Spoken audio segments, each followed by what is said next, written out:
નમસ્કાર બાળ મિત્રો, કેમ છો બધા? મજામાં ને? વાર્તા વિશ્વમાં સર્વે બાળકોનું સ્વાગત છે. હમણાં મને તમે સબસ્ક્રિપ્શન કે શેર નથી આપતા, એવું થોડું ચાલે. થોડું શેર કરો ને, તમારા ફ્રેન્ડ્સને પણ જો તમને આ વાર્તા ગમતી હોય તો મોકલો ને. સારું, આજની વાર્તા છે ને, એનું નામ છે આરોહી. આ એક છોકરી શાળાએ જતી છોકરીની વાર્તા છે. ચાલુ કરીએ. વાર્તાનું નામ છે આરોહી. આરોહી નામની એક છોકરી, તે 3જા ધોરણમાં ભણે. આરોહીની મમ્મી એને ખૂબ લાડ કરતી હતી. તે આરોહીને પૈસા પણ આપે ખર્ચ કરવા માટે. આરોહીને ચોકલેટ અને લોલીપોપ બહુ ભાવે. તમને ભાવે છે ને? બોલો બોલો, કને કને ભાવે? શું ભાવે છે, ચોકલેટ કે લોલીપોપ? કોણ બોલ્યું? લોલીપોપ. હા, એ જ.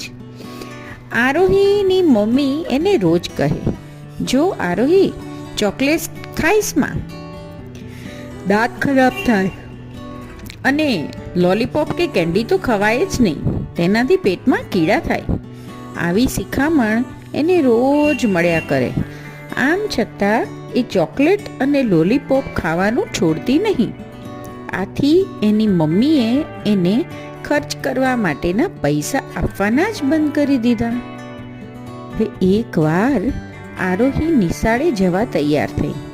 ટેબલ ઉપર એની મમ્મીનું પર્સ પડ્યું હતું.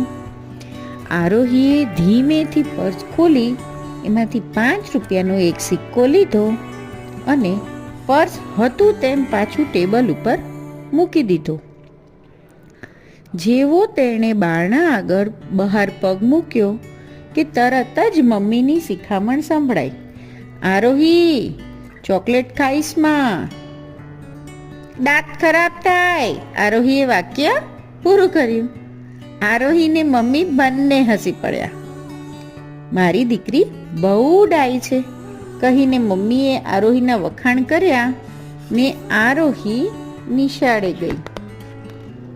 નિશાળમાં એટલે કે સ્કૂલમાં બપોરે રિસેસ પડી. આરોહી સ્કૂલની બહાર નીકળી અને દુકાનમાંથી 5 લોલીપોપ ખરીદી. 2 તો ત્યાં ને ત્યાં જ ખાઈ ગઈ. 1 વર્ગમાં જતા જતા ખાઈ ગઈ. 2 વધી તે એણે પોતાની સ્કૂલ બેગમાં છુપાવીને મૂકી. સાંજે આરોહી નિશાળેથી ઘરે આવી. એણે હાથ મોં ધોયા, વાળ ઠીક કર્યા, સ્કૂલ યુનિફોર્મ બદલી ને બીજા કપડાં પહેર્યા. ત્યાર પછી બહેનપણીઓ સાથે રમવા જતી રહી. એની મમ્મીએ એનું દફતર ઠીક કર્યું.